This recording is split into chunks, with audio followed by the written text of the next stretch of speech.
David, thank you so much for joining us. What were the key aims of the Intergenerational report that was done? What we're trying to do with our Intergenerational Commission is first of all just establish the evidence, and it does show overwhelmingly, I'm afraid, that the younger generation are not going to have as good a deal when it comes to housing or pensions, the two main forms of wealth, compared with the older generation. In terms of pensions, what would you say were the key findings and what can be used by this industry going forward from the Commission report? Well, first of all, a big social change in Britain is we've now reached the stage where the middle income pensioner, if anything, after adjusting for household size, is living on a higher income than the middle income family.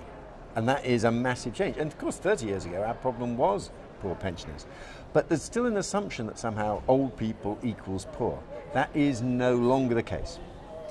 If that is the case, how do we motivate this industry to do what they need to do, and where will they be resistance, if you like, to the recommendations that have come out of the report? Well, we've gone from old-fashioned defined benefit pension schemes that have ended up being just too expensive for companies to bear. But we've gone to the other extreme with pure DC provision. That does mean younger people are bearing a massive amount of risk. There must be ways in the middle, of which collective DC and the current debate about the post office is one example.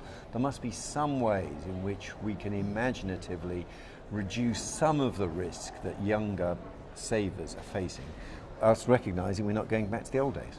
What is the general feeling amongst those young people having done that report? Is there a resentment to the rich pensioners that they see living very nice lives that they don't think they'll ever have?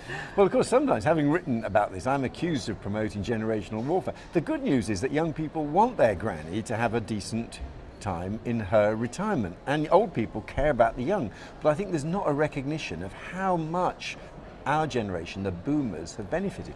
And there are young workers who are busy working in companies, generating resources to plug deficits in company pension schemes of which they're never going to be members. They need to have a fair deal themselves. That means bigger contributions into Nest, for example, some reduction in the amount of risk they're bearing. An awful lot of work to be done. Thank you so much for coming to join us to talk to us today.